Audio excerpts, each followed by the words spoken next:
a little bit about, oh, I've lost my questions I was going to ask you. A little bit about what you do. Tell us why tracking your cycle is so important. So what I found, so I teach women how to track their cycle and understand what's going on in their hormonal shifts as the month progresses, right? And so every day your hormones are a little bit different. So we feel a little bit different. And so understanding how we feel and what's true for us along the whole month, the whole course of our menstrual cycle can be really empowering, and understanding that it's not just the PMS symptoms that we talk about, but there's also a lot of, really beautiful energy and beautiful like social energy that you want to be out and around people. And so understanding how your body works is such an important tool to understanding what's going on in your hormones, and can give you a lot of clues about what's going on in your hormones kind of underlying, so that you can support your body and nourish your body with food or with movement or sleep and different lifestyle changes, so that you can stay more in a hormonal flow instead of being disrupted, fighting against your body to get things done. And so I really feel like that's the big important piece about tracking, is so that you understand what's true for you and you can tap into your own intuition and internal power. And tell us why it's particularly important through perimenopause.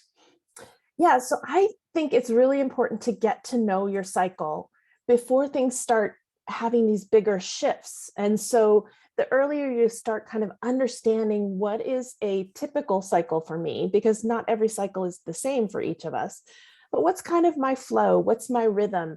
And so as things start to come up in perimenopause, maybe your cycles start to shorten, or maybe you get a really long cycle just out of the blue, or you start to have hot flashes or disrupted sleep and things like that. You can start to understand how it's out of the ordinary and start to look at where in your cycle things are being a little bit disrupted. And you can also start to look at, well, what does my body need during this time to support myself? Do I need to get more sleep at this time? Do I notice that maybe alcohol increases my hot flashes, or that something increases them? And so by tracking what's going on in our bodies, we have so much more knowledge and understanding of when those things get disrupted and how to support ourselves moving forward. And so, say for instance, if you haven't tracked your cycle before this age, what's the best thing to do? Just get tracking as soon as possible, I imagine. Yeah, there's a couple ways to do it. And so, yeah, you can start to track your own cycle. If you're still having consistent bleeds, you can start to track that way. But you can also use the framework of using the moon as that cyclical rhythm that we typically go through. So today is the new moon. And so if you were tracking with the moon, today would be like day one of your menstrual cycle, or the first day of your bleed. And so during that time, it's kind of a quiet time and an introspective time, and a time you want to give yourself more rest. And so you can use that framework of the moon to create this rhythm in your body that, as you move through perimenopause and the cycles get really long, you can kind of feel a little untethered, because you don't have that typical rhythm that you've been moving through for so many years. And it can feel a little bit scary, or just, you don't know where you are in the world. So the tracking and the using the moon as a piece of that rhythmic cycle can really help you stay grounded in yourself, and to help you to understand yourself and give yourself a little bit of grace as things are starting to be changing and disruptive for lots of things in your life. And then even after your cycles have completely stopped and you're in menopause, you can again use that moon cycle as that rhythm that your body is so used to moving through. And it helps to keep you making sure that you're getting rest, and making sure that you're having playful times for creativity, and giving yourself the nourishment that you need throughout the whole cycle, and moving in that rhythm. I love that, because I find a lot of my clients come and they just feel, like you say, a little bit out of whack, bit scattered, and there's no rhyme or reason for it, you know. And so what I'm hearing is, if you track yourself, I would say, through the moon cycle, it all makes a little bit more sense to you, so you don't feel like, oh, I just feel terrible, why is this? You know, okay, we're in whatever part of the moon cycle, and so it's quite normal that I'll feel like this, and it will pass in a day or so, you know. Yeah, using the energetics of the moon and feeling what the moon might be doing can be a really comforting, grounding piece for you. And also just understanding, as you're tracking, you're also checking in with yourself and like, how do I feel today? So it becomes this habit of, what does my body feel like? And one of the questions that I always ask the people who work with me is, what's nourishing for you today? So that as you move through the cycle, what feels good for you in one part may feel different in another part. So if a big, heavy workout, a hard workout feels good at one point in time in your cycle, it may not feel so good. And so understanding how to nourish yourself each and every day in those small practices. So I call them nurturing daily practices. So how do you create that daily practice? And I think as things get more unpredictable in perimenopause and through menopause, really having those nurturing practices for yourself can be incredibly valuable, just to be really mindful of what your body needs and giving yourself grace as you move through this space. Perfect. I love it. So I have another question. Does an irregular cycle mean worse symptoms? Not necessarily. It depends on what's going on that's creating the irregularity in your cycle. And so depending on, if what hormone is imbalanced that is creating that, can create some symptoms that might be out of the norm, that you would want to find some support for that. So if you were having really long cycles, in the case of like polycystic ovarian syndrome, women who have polycystic ovarian syndrome have really long cycles. And so understanding what's going on in your body and knowing that with PCOS, there's some pieces that go along with blood sugar. So how are you keeping your blood sugar stable so that you're moving through, because your blood sugar is impacted by your hormones and your hormones impact your blood sugar. And so looking at the underlying cause and understanding your symptoms can tell you a lot about what's going on underneath in your hormones. Interesting. And on the other side of that, so less or shorter cycles, or no cycle at all, as in you're just bleeding. Some people, and I've had clients as well with this problem, that they've just bled and bled and bled and bled. And, they're like, when is this stopping? What is going on? So what happens when that happens, and what is that? Well, that's something definitely you need to check in with your healthcare practitioner and see what is going on internally that is leading to the bleeding that just keeps going on and on and on. Because there could be something structural, or there could be something hormonal that is out of balance. So definitely checking in with your doctor, your gynecologist, whoever your healthcare practitioner is going to be a really important step for that piece of it. And then if you're not having cycles, it could be that your body is trying to ovulate and not quite ovulating. And so you're having, not really having cycles. And as you're moving through perimenopause, that happens more often. Your body just doesn't quite ovulate. And so you have these long periods of time where your body's trying to ovulate, but not quite there. And so you have those types of cycles as well. And questions just come into my head. So I think, I don't know where I've heard this from. Probably I've seen something on Facebook, but something I've seen has made me think of it. So when you're going through perimenopause and your cycles are all over the place, and you probably think, oh, my period's going to stop anytime soon, can you still get pregnant? Yes. I mean, because in perimenopause, you still may be ovulating. And so and it's just that your ovulation is very unpredictable because you're not moving within your 30-day cycle or whatever was a typical cycle for you, but your body may be trying to ovulate. And so you may ovulate at some point in time, but because it's been such a long time since you've had your period or your bleed, you don't really know where you are in that space. And so, yeah, it's still possible. Yeah. So be careful, ladies. Now, what symptoms have you had personally? Because I find it really interesting to see what people have dealt with, suffered with, experienced, whatever the word may be for you. And I'm going to ask this question to all our speakers just to see what is, I suppose, very common, what is a little bit more irregular, and how people have dealt with it. Mm-hmm. So one of the biggest things that I've experienced this year is I've had a pretty regular cycle my whole life, right around 30 days. A couple of years ago, it started getting a little shorter, 28, 29 days.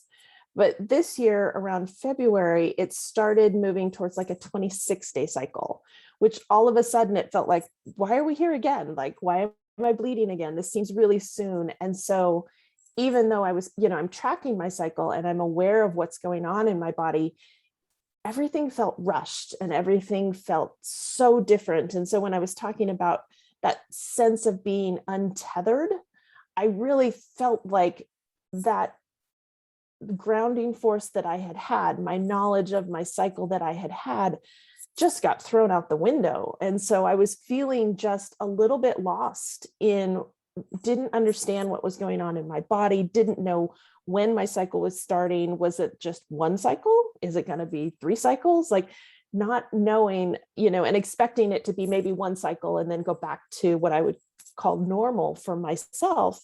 And then it happened again, and then it happened again. And so starting to feel that unpredictability of what's going on in my cycle really had me doubting myself and not understanding what's going on in my own body was really disconcerting for me. And so I've kind of settled back into more of a 27, 28-day cycle, and that I've gotten used to that and like being with what is in my cycle instead of hoping for something that maybe used to be was one of the lessons. The other thing that I notice is I don't get like hot flashes during the day, but I often wake up at night really, really hot. And so just noticing that. And for me, I notice it during the second half of my cycle. So when my progesterone is highest, I tend to get hot flashes. So just knowing that, and I try and be really protective of my sleep cycle during that time, and really protective of my sleep routine as I'm going to bed. My bedtime routine helps me to notice what's going on. Part of what was going on for me too was I was having some blood sugar dysregulation. And so my blood sugar would drop in the middle of the night and it would wake me up. And part of that waking up was sometimes the hot flashes as well. So as I figured out helping my blood sugar stay more stable, then that has also helped me. And I'm just looking to the side. There's been a few comments. Started perimenopause at 43 years in, and it feels like everything's getting worse. Very depressing knowing a few more years before menopause kicks in. How would you say, Tara, is the best way? And I love what you say about your sleep cycle, because Nerissa, I would love to know how your sleep cycle is, because it affects everything, doesn't it? Sleep. Oh, bad. Very honest, Nerissa. I like your style. So I would say, let me, pass you back over to Tara. But for me, from a hypnotherapy point of view, sleep would be one of the first thing I would be looking at. What would you say, Tara? Yes, sleep is so important, because if you think about our sleep-wake cycle, our cortisol we would love our cortisol to come up in the morning and then gently fall down so that we fall asleep at night.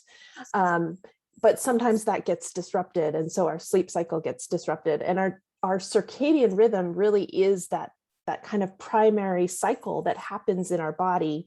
And since all of our hormones talk to each other, work with each other, if that circadian rhythm is off, then our hormonal rhythm is also off. And so it impacts the way that our estrogen flows and our progesterone flows. And then if you're layering on top of that, the piece where our estrogen is not as robust as it has been, and our hormones start to change in perimenopause, then that just adds another layer. But sleep can be an incredibly important regulator. Like starting with sleep can be really important if you can get out in the middle of the day in the bright sun or even in the rain, but just signaling your body like this is daytime can help that rhythm. Creating a bedtime routine of little things that you do each and every night that signal your body to wind down can also be really helpful as far as getting your body in that rhythm and sleep routine. Yeah. And mood swings we've been told about. How would you say, when you think of your cycle, what part of your cycle is the most, what's the word I'm looking for? The part that you will find you're more moody in? Is there such a thing? Mm-hmm. So in your cycle, yeah, during the late luteal phase, the portion right before your bleed, your hormones are starting to drop. And as your hormones drop, a lot more emotions come up, a lot more, you can have more mood swings, more food cravings. This is often, the time we think of as PMS and things like that. And so that's the time and space that can be, but there's ways that you can support yourself during that time. And then the other piece of it on a, not purely hormonal side of it, but just the emotional side of it is understanding that during that time frame, the things that come up for you might be things that are like information about where a boundary has been crossed and maybe where you need to set up another boundary. And so we often think about those mood swings or that irritability or anger or frustration as like, why am I so hormonal? But what I try with my clients to get across too is that, what if it's information? What if you're angry at your family member for always, doing something the same way over and over, even though you've talked to them, or someone at work doing something that is really crossing a line for you, and that you really need to set a boundary and set something up with them. When your hormones are coming down at the end of your cycle, at the end before you start to bleed, those emotions are just closer to the surface. And if we think of them as the information that it's giving us, and that's when we think about the arc of our cycle.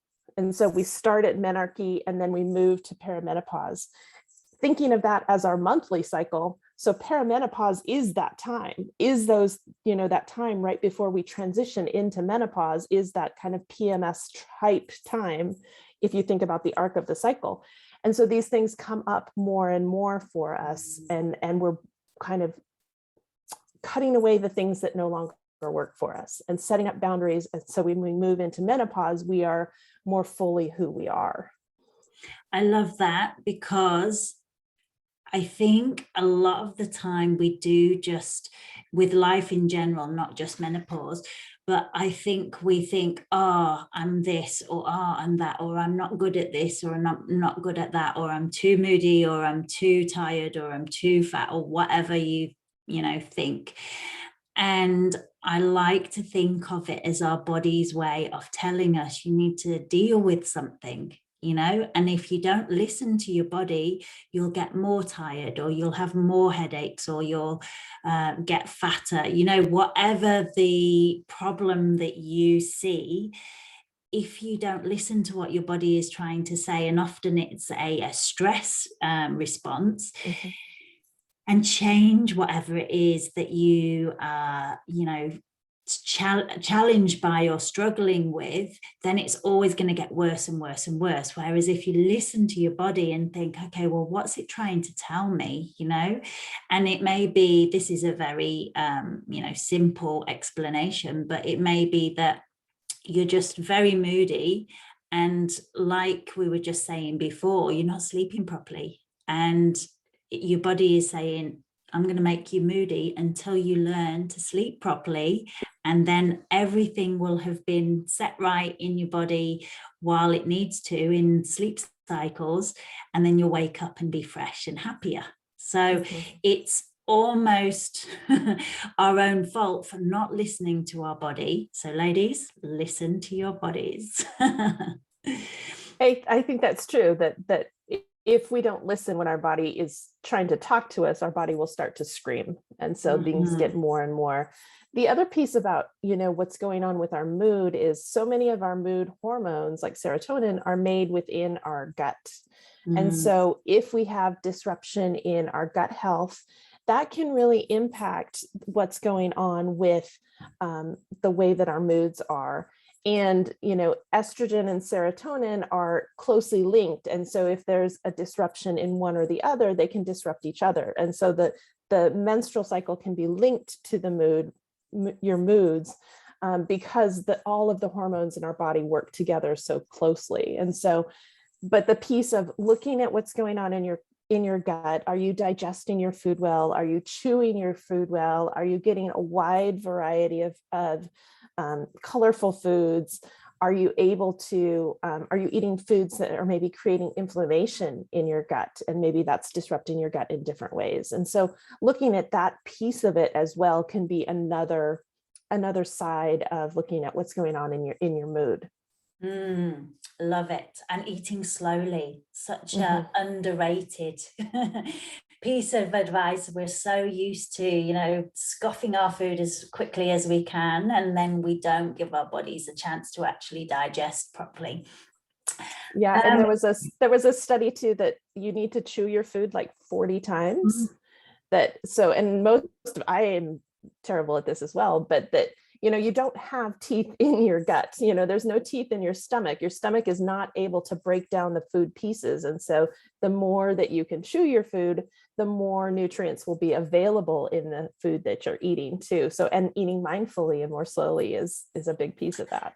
So everybody who is watching and everybody who will watch this, I have a challenge for you if you haven't done it before. And Tara, you've probably tried it if you've read that information, and it's not the nicest sensation. So eat your food and chew it 40 times before you swallow it. I use it a lot with my weight loss clients to show them just how much we should break our food down before we swallow.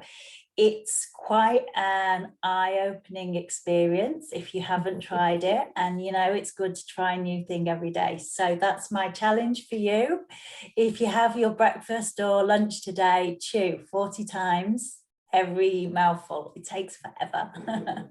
It does, and then it helps you eat more mindfully, right? Because you're slowing down. Exactly. And what I say to my hypnotherapy clients, when you eat that way, it doesn't make it as enjoyable, and so you don't want to eat as much. It's not supposed to be like that, but it works.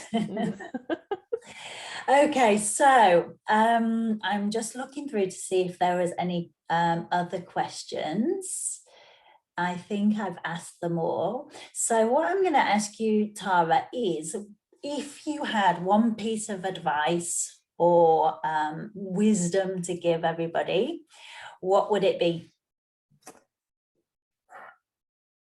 I think it would be to be gentle with yourself and to give yourself grace during this time when things are changing and when you may feel a little ungrounded, and just find those ways that you can nurture yourself, even if it's 5 minutes to enjoy your tea in the morning in the quiet.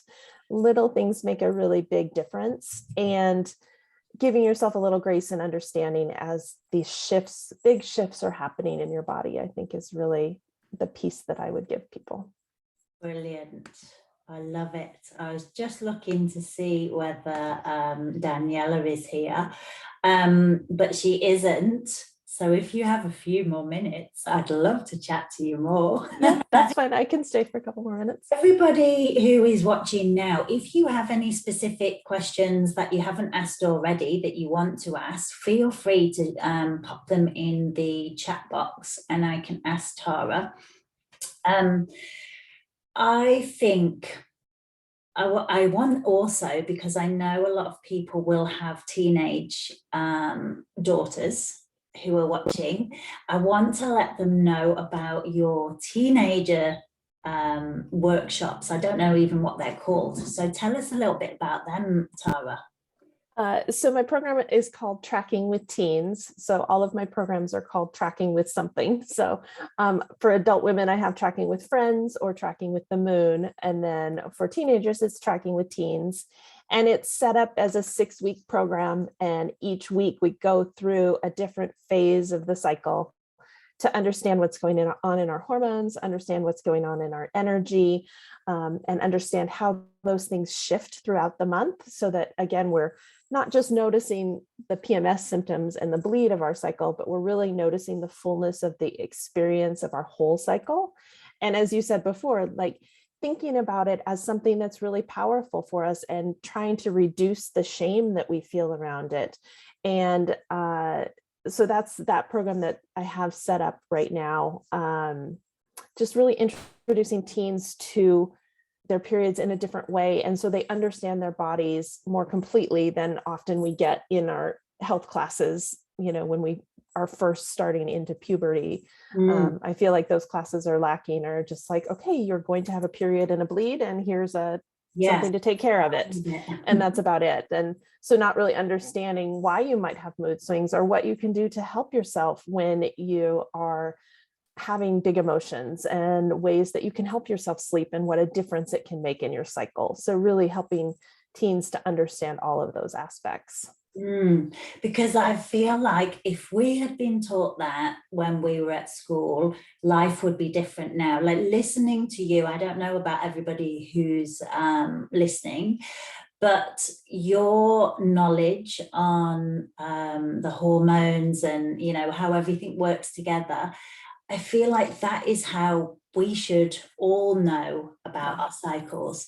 Whereas, you know, I'm no hormone expert, which is why I put this summit on. And it's amazing when you hear someone talking who really knows what they're talking about, and you kind of think, wow, we should all know this, really. It's information that you do have to go looking a little bit for, but you can learn. What I think is the information, a lot of the information that has been out there has been so more scientifically written that you kind of read a little bit and your mind goes off with the fairies. Whereas when you're explaining it, it seems so normal and so, oh yeah, I can understand this. And, you know, it seems like I want to know more. So surely everybody else would, you know. I think it's really, really fabulous what you're doing. Sorry, someone coming in with another computer. Thank you.